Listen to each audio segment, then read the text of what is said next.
Hi, I've been in the trucking business for 20 years. I formed multiple trucking companies and all of them are still operational. I'm going to compress 20 years of experience into this one video. Hi, my name is Enes and this is Never Stop Trucking. The first advice that I have for you is always go with your gut feeling. That's the best sign if you feel deep down that this is a good step and that this will be a success. If you don't like something, if your mind is telling you don't do it, and later on you still do it and you fail, you will be hurt twice.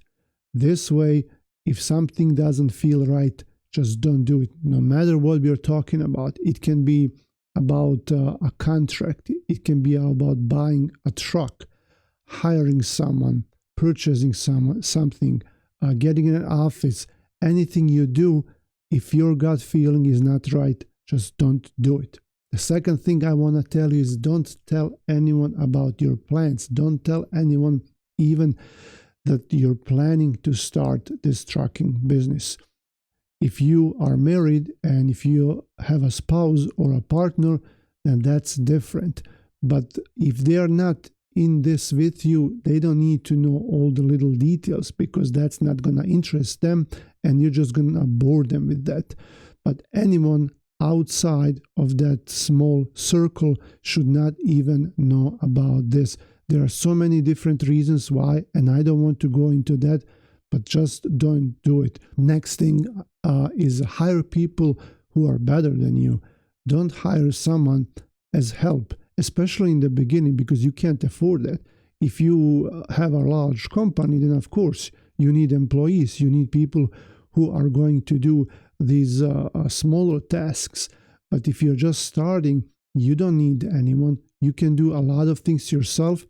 If you absolutely have to hire a professional like a contractor to do a one-time job for you, that's different. Or a contractor like a bookkeeper, something like that.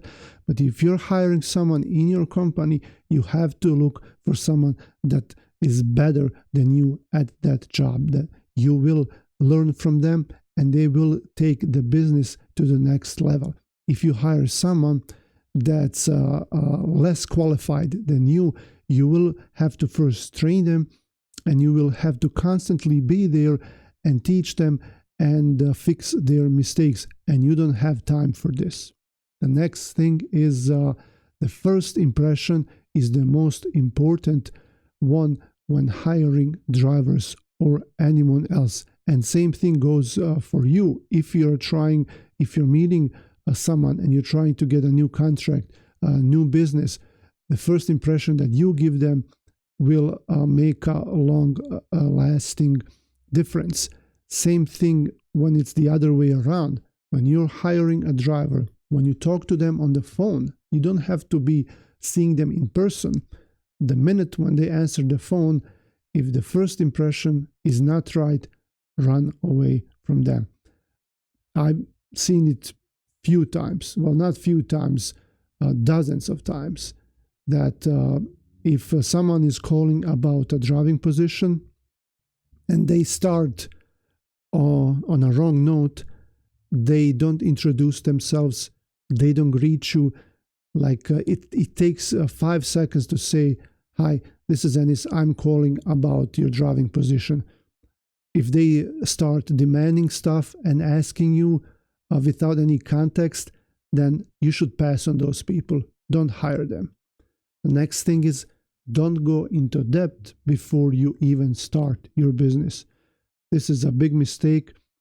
Most people will do this mistake because they don't have the funds to start and they will use credit or a loan, some kind of borrowed money that they have to repay over the next few years. And that repayment is going to eat all of their profits. And what if this company is not successful? Then you still have this debt to pay. That's the wrong way to go into the business.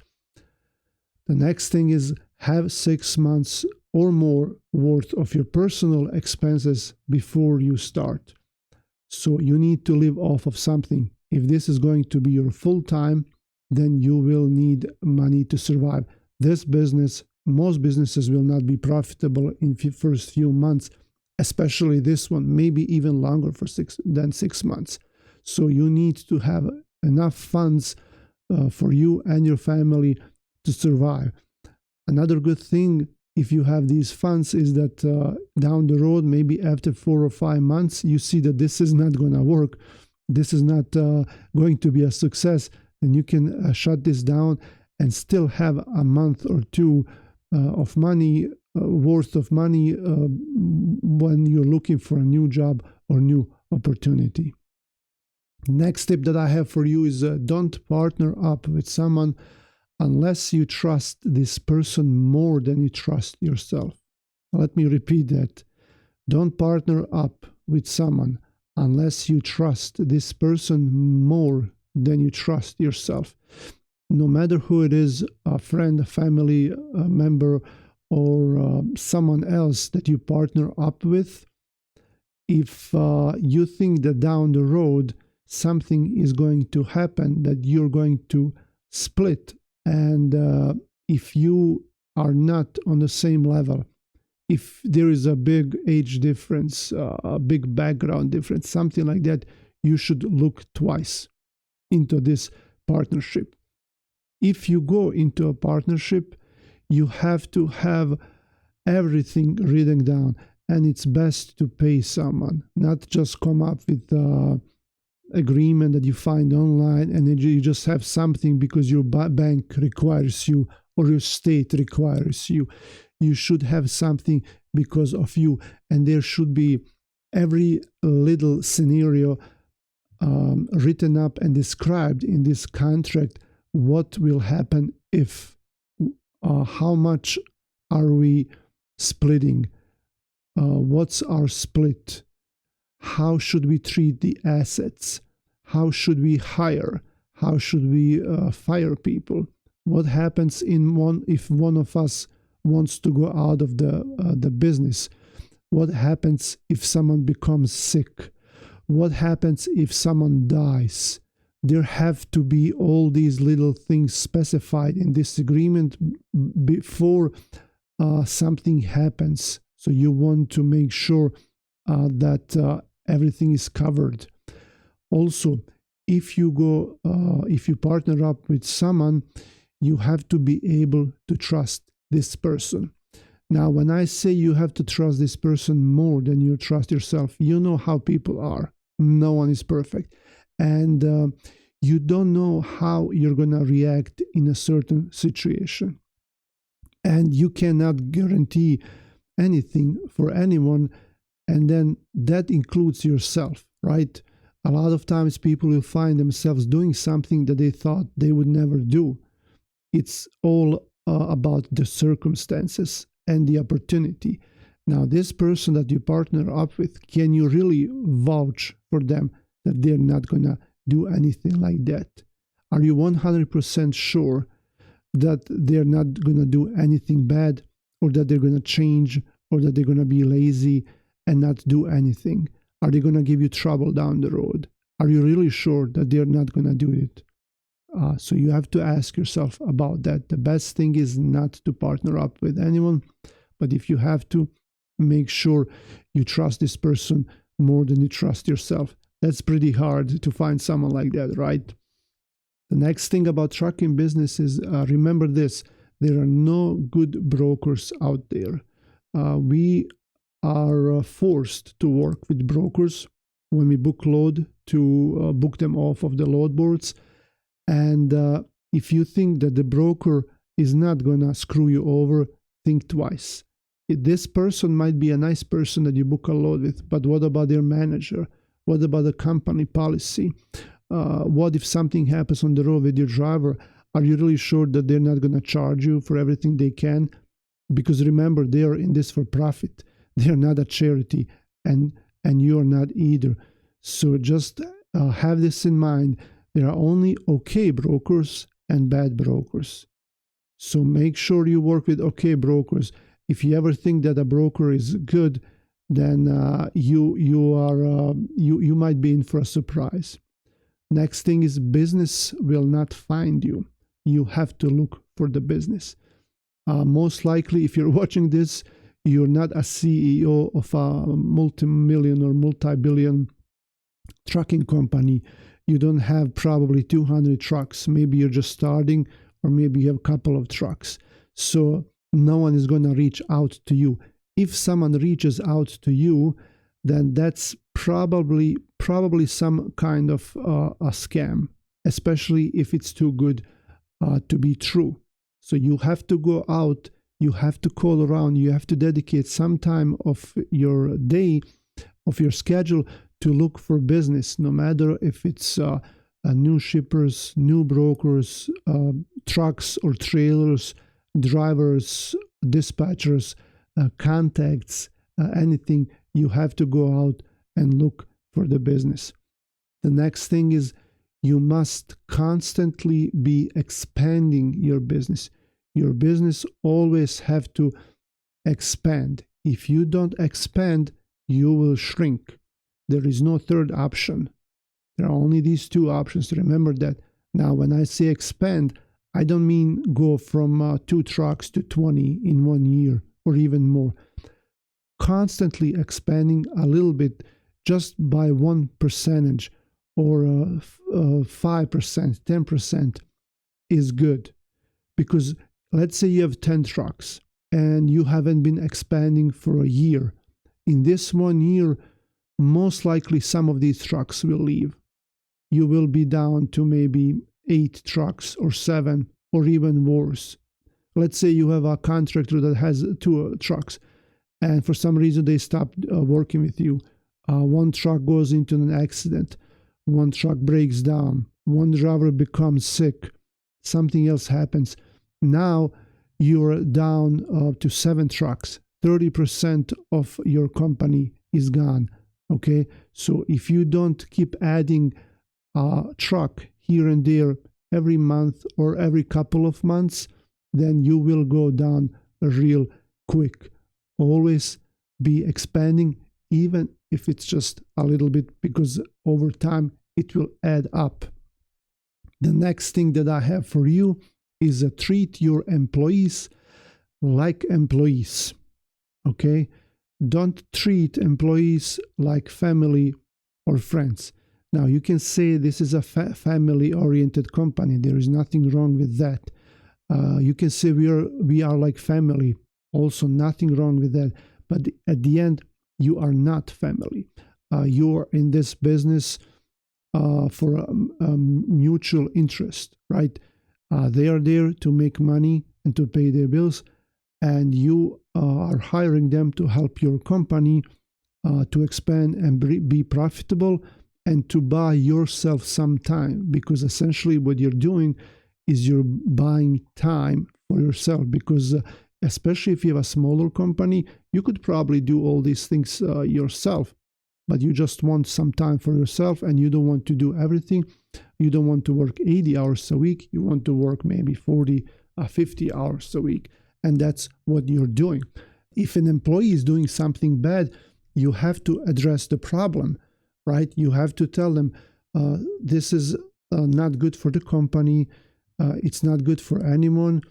So it needs to change from this to that. And of course, this is a nice talk. This is something that you can just say normally, right? There is no belittling anyone, no yelling, nor swearing. You just tell them, here, this is it. It's not in the interest in the company. If this is being done that way, we should do it this way, right? And you have to tell them that, and they have to abide by the company rules. The next thing here that I have is go out of your way to please employees and customers. What do I mean by that? You can do some bonuses for the employees, especially if the company is doing well. If the company is not doing well, that's different. But if company is doing well and the employees are going out of their way to make the company succeed and be profitable, then you should do something for them. Increase their pay, give them extra time off, go out of your way if something has to be done, like if they need help with something, try to help them. They will appreciate. Give them a bonus. Do something nice for them. Birthday party, barbecue, holidays, extra days off, something like that. Same thing with customers. If you give your customers more than what they expected, they will be forever grateful to you, right? You don't have to lose money over that. It could be a gesture or a smile or a nice word or a thank you email, something like that. Everyone appreciates that. The next thing that I have for you is don't expand too fast. That will crush you, right? We did speak about expanding constantly, but slowly. And you have to plan how to expand. You can't just add 10 trucks. If you have 5 trucks and you're adding 10 trucks in 2 months, this will crush you, right? I've been there, and insurance also does not like it, and experts are also advising against that. So if you expand too fast, you will have a lot on your mind. You will be very busy. There is going to be a lot of trouble. So here's an example from our experience. We had several trucks, and we added, I think it was 7 or 8 trucks during like 2 months. So now I'm busy. I'm thinking, well, I used to have this many trucks in my previous company like this, but it was never busy like this. There's always constantly something.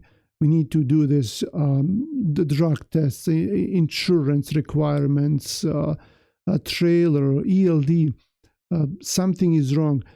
It's because you got all of these people that are not used to your company policy, and you're not used to them, and you have to onboard them, and you have to find loads for them, and you have to do everything at once, and you have your own little rhythm that you had before, but now it's like 5 times that much.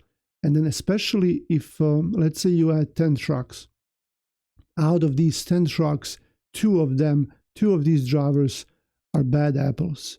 They're always giving you trouble. There's always something going on with them. And these 2 drivers will make your life living hell. Okay, you have to be constantly with them on the phone and arguing, and tell them not to do some things, and they argue back, and they do something that they think is right, but you clearly tell them, no, this is the company policy, and they're saying, no, why do I have to do that in the company where I was before?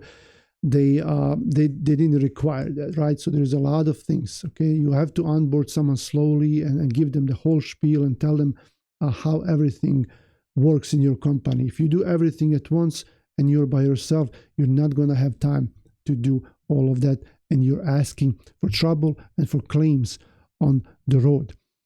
The next thing that I have for you is you must have or develop a thick skin when in this business. There is going to be a lot of trouble and problems.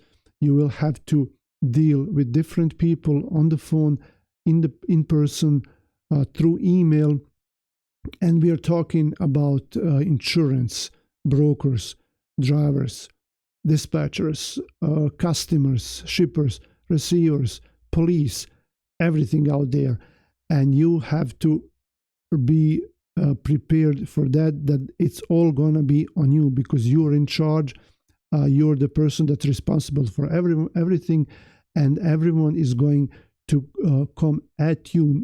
Whatever goes wrong, they will come at you, and you have to be prepared to handle that situation quickly and efficiently. Okay, and only someone with experience can do that. Even if you have experience, it will be hard to do. But if you don't have any experience and this all comes flying at you, you're going to be in a lot of trouble.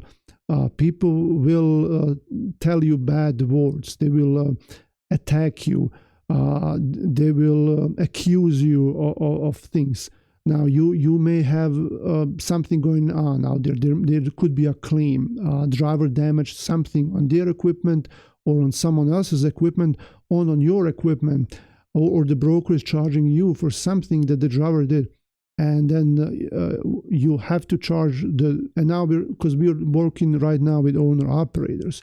So if the broker is charging me because the owner operator was late, or the owner operator didn't track, even though they said that they were going to be charged, I have to charge them because the broker is charging me. Broker is not paying me for that, so I cannot pay that to the owner operator. He's a contractor, and they may not like it, right? They may rent a trailer from you, and clearly the agreement is saying that the trailer, like a tire blowout, is not covered, and if the tire goes bad, then they will go after you, and you have to be able to handle that. And these are just some of the examples for that. The next thing here that I have is always stick to your principles and company policies. If you have a principle that you developed over time and you say, no, this is not how I handle something, and someone comes at you and keeps bothering you and asking you 20 times to bend the rules or do it this time different, just say no, especially before you hire them. I've had people asking me to drive here, and they ask me to lower the percentage that we're charging, to be able to fix the ELD logbooks, things like that. You have to say no, because it will come back to you, and this person will keep using that. They will keep asking you. If you tell them yes one time, they will misuse that, and you have to stick to those principles. Same thing with company policy. This may be a small company, but it's my company, and I made the rules, right? And these are the rules, and you knew the rules before you started. And if you don't like those rules, I can't help you. I'm not going to change the whole company policy because you don't like something. Now, this may not be a good rule. It may not make sense to you, but it's still a company rule. And there was probably a reason why this company rule is in effect, right? We might have experienced something before, and we just wanted to prevent that in future, and that's why we will have that company policy. The next thing is pay everyone else before you pay you. If you don't pay someone on time, they will most likely leave. Even if you don't pay them one time, they will think, okay, well, this company is in trouble, there is financial trouble, or this guy is doing something shady. I don't want that. I don't like that. I'm just going to go someplace else. So you have to, this is a very sensitive topic. That's money. Okay. So you have to be prepared to pay drivers or employees or customers before you pay yourself. The next thing that I have is that you have to maintain your trucks. If you have your own trucks, you have to maintain them. You have to bring them back to the depot or to your mechanic, and all they have to do is take a quick look at the truck, make sure the truck is okay. You have to keep telling your drivers, hey, if there is something wrong, report it to me. If they're not reporting something, and it's been 2 months or so, there's something wrong. Like they are not telling you something. And then I've had that few times. I'm all happy. Truck is doing great. There are no repairs. I ask the driver, hey, everything okay? Yeah, everything is fine. And then the driver comes back with the truck, and then sure, there's like $5,000 of repairs that they never told you about. So you have to either look at the truck yourself, or go to the mechanic every month or so, or keep asking the driver and keep training them, so they tell you. Same thing with owner operators. We had a truck come here, an owner operator. Actually, he owns the truck, and he sent in a driver here, and he was 600 miles away from here. And then I told, because he wanted to rent a trailer here. So he came, the driver, he found the driver, and it took him a long time to find a driver. The driver came here, and the truck literally had holes on it. The lights on the back were not working. The air was leaking. Like the driver drove like that. Like 5 minutes later, the driver has been in the office, and all the air got out of the truck. And this was a very, very bad truck. So I sent the truck to my mechanic. I said, hey, can you do a DOT inspection just to see, because I know it's not going to pass the inspection, but I want to see what else is there and what has to be fixed. And the mechanic came to me with a $12,000 estimate. So you have to, even when you get a owner-operator, you have to make sure that you check the truck, or they send you the DOT, send you the pictures. You have to be on top of that. You have to maintain the trucks. And the next thing here is don't use a factoring company unless you have to. I managed to, in this Usora Express business, for the first 2 years, I managed to do without factoring. And I was at 5 trucks then. But then I wanted to expand more, and it's really hard if you, like, for every, I keep telling everyone, for every truck that you have to have $20,000 in cash if you're not going to factor your invoices. You have to be ready, because the brokers will not pay you for 30 days or more. So you have to have a lot of money.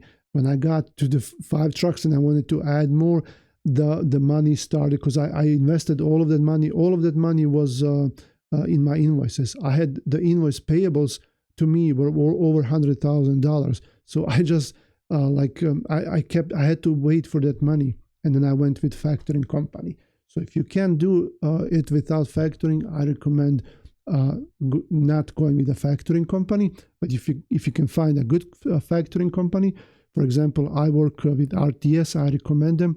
And in the link description of this video, you can find a link for RTS if you want to check them out, and you need factoring, and they will give you special discounts because of this channel. Check them out.